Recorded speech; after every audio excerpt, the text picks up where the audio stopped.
Pisces, welcome to your August 2018 General Tarot reading. It's Rena here.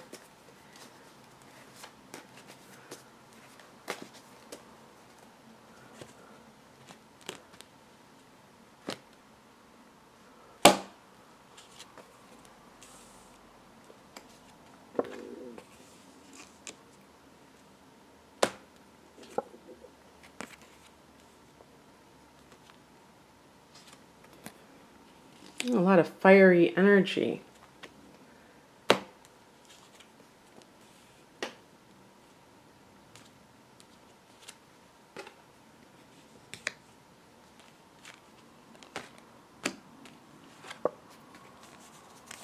Okay. I used to say I'm not going to end the reading on the death card, but you know, the death card can mean endings, so that's not bad. Sometimes endings can put you out of your misery. By the way, I really like this light. I wish I could always have this light. I think it's like early morning, 8 o'clock-ish kind of light. So anyway, the heart of the matter is the Knight of Wands. If this is an aspect of you, and I would always include that possibility, this could be like a more, I think, because I also got this, the Knight of Swords, and to me, those two knights are the most gutsy of the knights. They're, you know, in your face, or in the case of the Knight of Wands, it's more like adventurous. And perhaps there's some reason why you've become like this. I don't know. I mean, when I think of Pisces people, I think of people who are dreamy, you know, not necessarily fiery. But one thing that you may have heard, Pisces, is that because Pisces is kind of like this open channel in general, like talking about the psychic abilities of Pisces, but also just like very chameleon-like, mutable water sign, so you can take on your environment.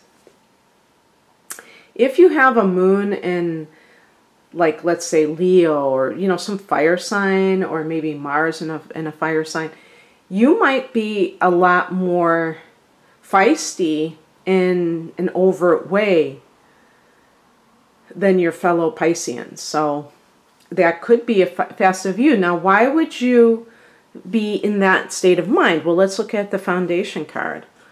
The Page of Wands is like good news. Sometimes this can be a new relationship that's kind of very, you know, passionate. So you're getting passionate.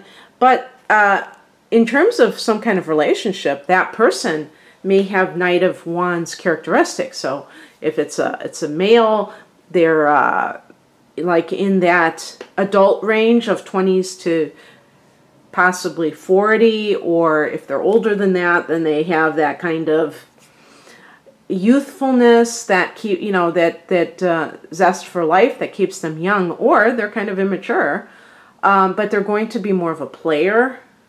So the sexual part of the relationship may be emphasized, and that's one of the things. If this is a new relationship with someone, kind of think about it.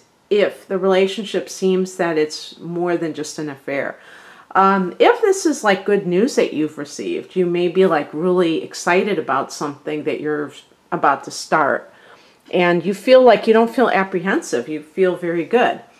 What is crossing you is the Lover's card. So the Lover's card can indicate a choice that maybe it's hard for you to make. So is it between two people? Is it between two jobs? Maybe you're getting a job offer in August, but you're not sure if you should take it because you're thinking, what if it doesn't work out? And I think, you know, part of what's going on, because I've been sensing a theme, and even with the astrology, of these two personal planets that have been retrograding, and one is Mars, and that's been since late June, One is Mercury since late July. And here they are still retrograding into August. And both go direct in August. So that can bring past people, places, and things into your current reality.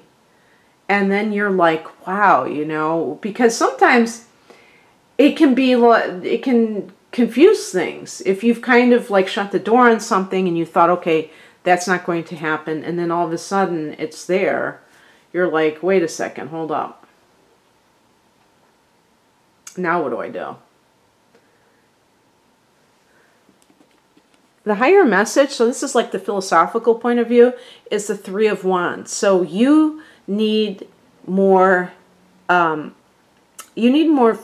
and you need more expansion in your life, Pisces. So what I would say is, if you can't decide between two people, first of all, my first inclination is to think that maybe neither one of them are really capturing your interest enough that you can differentiate between them. You might, you know, if it's so, if two people are so interchangeable that you're like unsure about which person to go with, if nobody stands out, then probably neither one are the one. But also, I would say, does either person expand your life perspective in any way? Do they like open you up to things that you have not been aware of? For instance, let's say that you're a person and you typically like sports and you're with somebody who's an artist and they kind of like bring you into their world and teach you about what they're into. That expands you. That gives you a new perspective, and it helps you to grow. And I think that that's why we're here. So it could be just by yourself. Maybe you need to get away from relationships right now because they're confining you. They are restricting you. And also with the Three of Wands, this could even involve long distance travel. Like maybe you want to totally move somewhere that you've never been before, that is far away from home, and that's another form of expansion as well. But I want to say something just really briefly about that, because I think sometimes people assume that if they move, they will automatically, you know, shift into this more enlightened point of view. And I feel like there's a book called Wherever You Go, There You Are. So it's not about the outer or physical distance in miles. You can do that mentally, spiritually. You don't have to physically move in order to do that. But sometimes it can be part of, you know, your unfoldment in your path. And if you're looking for love, for instance, and you move, that might be where you find the love of your life. You never know. And if you're feeling those inner urgings to do that, and you're kind of like putting them off, that could be going against your intuition. So that's why I bring that up. And then for the more practical advice, we have the Knight of Swords. So can be the card of a lawyer. So if you are involved with someone, you haven't decided whether or not to get divorced, it could be saying that it's time to see a lawyer. If you know down deep inside that your relationship is kind of on the rocks and you've tried to make it work and it just doesn't work, and you feel like you're stagnating, then that might be what you have to do. You know, I don't take those things lightly, but some people are at that stage of life. Oh, here's the thing. Pisces, you have a full moon in your sign this month. So yeah, I mean, there might be some endings, some closure in your life, and that might have to do with the relationship. What's coming in is the King of Pentacles. So with that Page of Wands, there may be some offer in a financial, for those who work in banks, in maybe somebody who isn't a business person. The Three of Wands could be an entrepreneurial endeavor of yours. And the King of Pentacles, maybe that is like a loan that somebody offers to back you. Some financial institution or person, individual, is maybe like a silent partner, if that's something that you're looking for. And well, there was something else I was going to say along those lines, and I can't think of it. Oh, well. Must not have been important, right? I don't think that's always true. But maybe in personal relationships, you've been kind of fooling around with this Knight of Wands, and you have a solid King of Pentacles, earthy dude who comes into the picture, older, more mature. See, sometimes people say, well, this person is actually younger than me, that they associate with a certain card that's like a king. But again, that could be their mindset. Maybe they're wise for, beyond their years. So I don't want to talk about chronological age. When I say older, I should say more mature. A mature King of Pentacles. So we're talking about if it is a literal earth sign, Taurus, Virgo, Capricorn, and anyone who has that prominent in their chart. And they may be a great complement to you in a relationship, Pisces, because you tend to be more of the creative, more of the mystical, and this kind of a person has a very grounding effect on you. And the outcome is the Death card. So the Knight of Wands, who knows, maybe that is your current partner in this, and that's the death of this relationship, and that's who you're married to even. And maybe, no matter how old they are, they never grow up. There's always this immaturity, this inability to commit, to settle down, womanizing, the whole 9 yards, and you're finished. You have that full moon, that closure in your sign. So, that's wonderful. In terms of any kind of work-related matters, that may speak to the end of one era, the end of an era in terms of like maybe you were working for somebody else and now you're working for yourself, and that would be awesome as well. I think that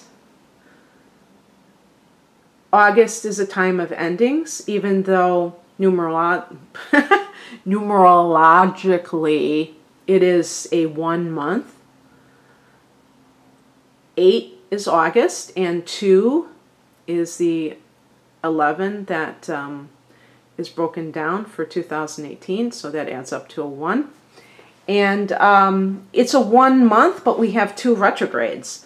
So I think September is a better indicator of new beginnings myself. That's all I've been, other people have said otherwise, and that's awesome sauce, but I'm looking at the whole enchilada here with the astrology, the astrological influences, and it just feels to me like August is an ending, and just in terms of the Northern Hemisphere, what September represents versus August.